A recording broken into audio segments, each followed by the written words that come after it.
bass fishing in the winter. We catch a lot of really big fish in the wintertime.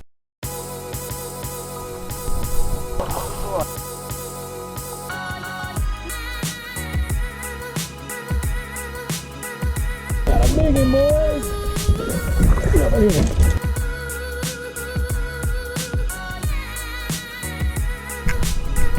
Mama, look at that.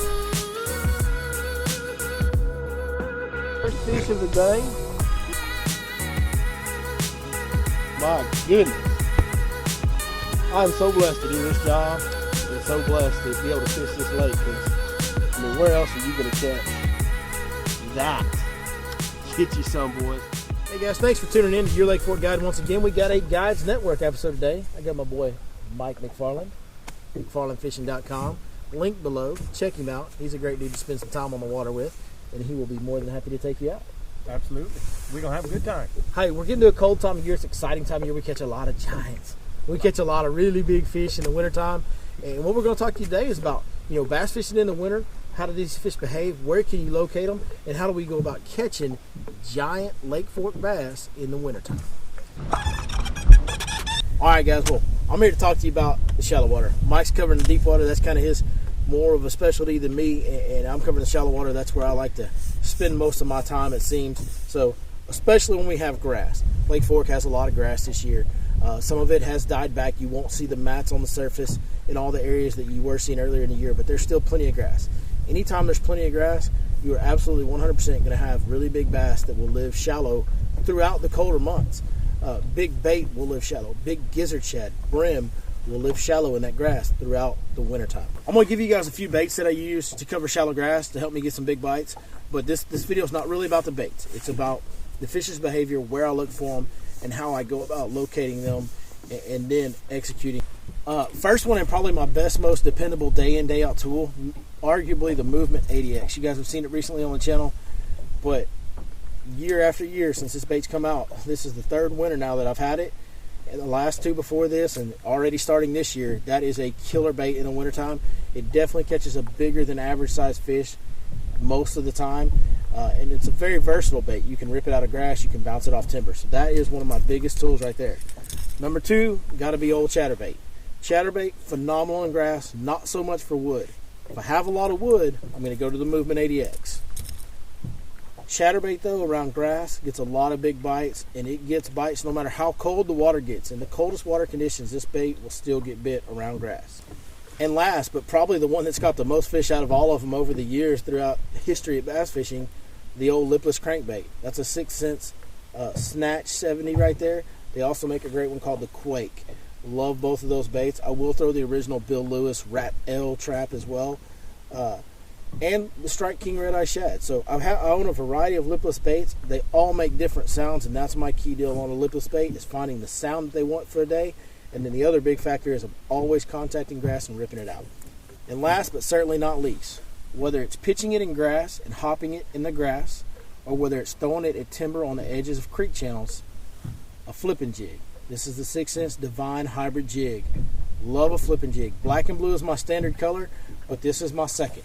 I've got a green and brown colored jig, and I've got the Falcon Crawl colored Rage Crawl trailer. As the weather gets colder, I will switch to a chunk trailer that does not have a swimming action. Alright, so now let's get to what this video is really all about. How do we locate these fish? Where do they set up? What is their area pattern for the winter period? Like I said, really big bass in the winter. It's a great time of year to catch the biggest bass of your life. January, February, December, all great months to catch giant bass. The big thing for the shallow water bass and these grass-driven bass throughout the colder months is going to be your subtle depth changes. And when I say depth changes, guys, it doesn't have to be necessarily a big 5-foot drop-off. I do fish some deeper creek channel stuff where I want at least a 4-foot ledge on the edge of the creek channel. But for the grass stuff, it can be a foot, 2 foot. Any little subtle depth change can be a big deal in the wintertime. The reason that is on a sunny day, on warming trends, when the weather's been warmer for a couple days, that shallower water is going to warm up quicker. Those fish are going to want a place where they can get into that shallow water and back out of it with the changing weather throughout the winter months as easy as possible. So that's why those depth changes come into such a key deal. So your creek channels, your little depressions and drains and ditches and all these grass flats are the biggest key factor that you can know and study and learn each one of those little low spots within that grass flat, that's where those fish are going to congregate around.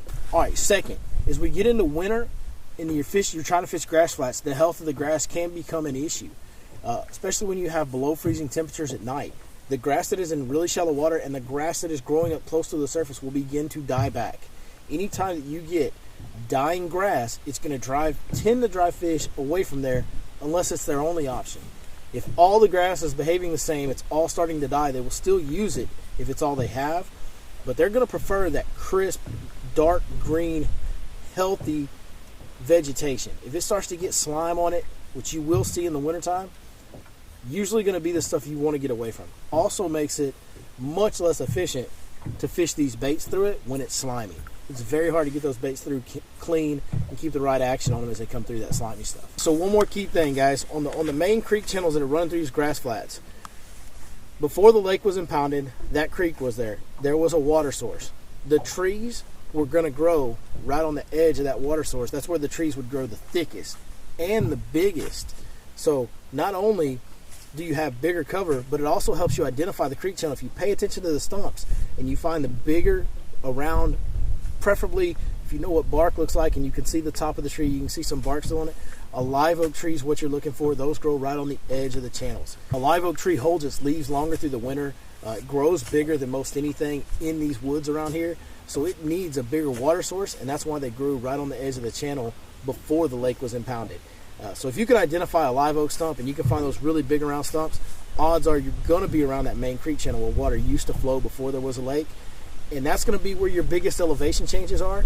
And number two is those trees that grow on the edge of that channel, their root systems are going to be washed out. What that does is create like a miniature brush pile on each and every stump along that creek channel, especially the ones on the outside bend where the water rushed the hardest against it back in the day. So what you can do is take that jig or even the 6 Sense Movement 80X and get it right next to those stumps, bang it off those stumps, take that jig, put it in that root system, and you got that little miniature brush pile, heavy cover, sudden elevation change, easy access, shallow to deep, all the ingredients combined. That's where your big dominant fish are going to want to set up. So if you can locate those areas, find those areas, keep your bait in those areas, your odds of catching giant bass in the winter are going to go through the roof. A couple things I want you to keep in mind, guys. This is not the easy time of year. It's not the time of year to teach a newcomer how to bass fish per se. You know, we do have days where we catch good numbers in the winter, especially on warming trends, but day in, day out, you're not going to just wear them out numbers-wise in the wintertime. But if you love bass fishing and you love to catch big bass, this is your time. You have to get out there, you have to work hard at it, you have to grind on it, you're going to be uncomfortable, your hands are going to hurt, your face is going to hurt. It's not going to be fun until you catch the fish of a lifetime. And it is absolutely, arguably, the very best time to do it. It really is. So get out there, get in this cold water, stay around those elevation changes in your grass flats, use these key baits that we showed you today, and I promise you, if you grind on it hard enough, you will be rewarded with some chances and some really, really big bass. Mike McFarland here with McFarland Fishing. I'm out here with your Lake Fork guide, Mr. Billy Lawson, and just want to elaborate a little bit on what I'm looking for deep the next couple of months, December, January. As Billy said, it's the coldest time of year. It's not a beginner's time to be out here. You're going to work hard. You're going to have hands that hurt. You're going to have face that hurt. And for me, any bass is a fish of a lifetime, so it don't matter. It don't have to be a giant. As long as I catch a few, it really makes it worth it. But you got to be perseverant. So some of the things I do deep, beginning to prefer shallow on Lake Fork. I've been here 4 years. I'm beginning to prefer the shallow water.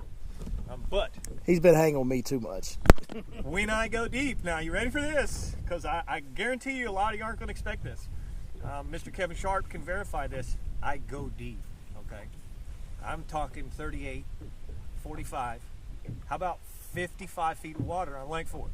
So basically the only place you're going to find that kind of water is down south. I get myself down south. There's tons of roads, ledges, long points. There's a pile of junk down there that those bulldozers pushed here by the dam.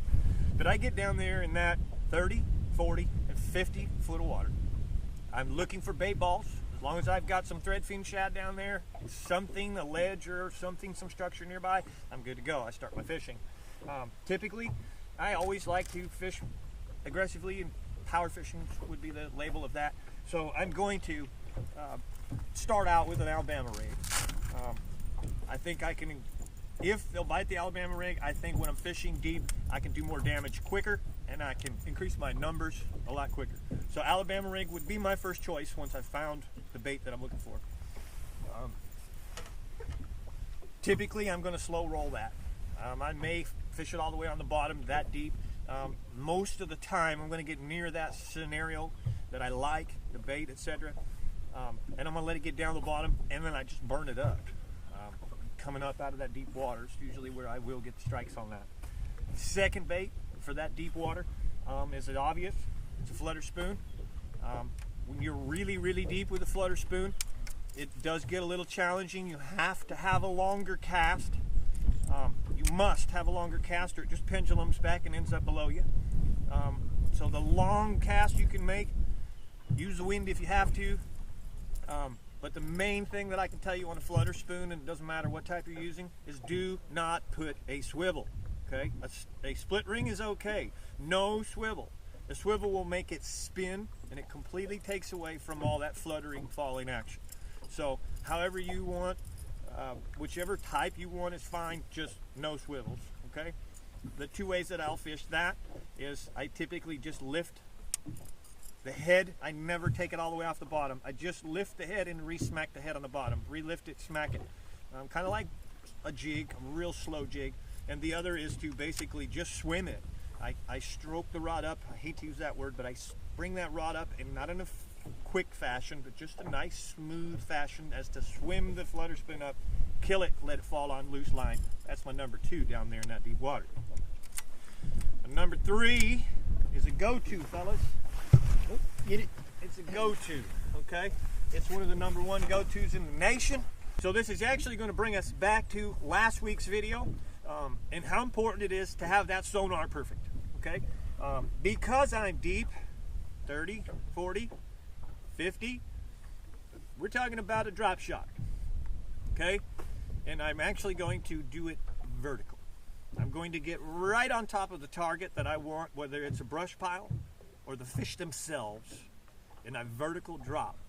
I'm going to watch the sonar, and I'm going to see the weight and the bait.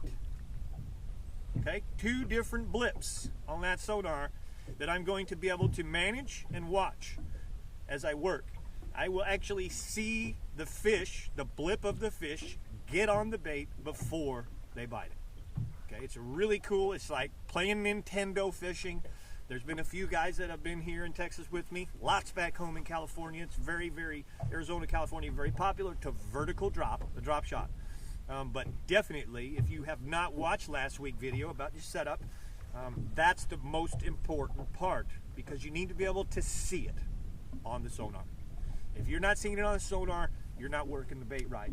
In 2015, I actually manipulated some fish to bite in 54 feet of water. By seeing it on the graph, I saw the fish come to the bait, but they didn't take it. So I raised the bait up about 10 feet. They chased. I re-sank the bait. They chased. I re-raised it up.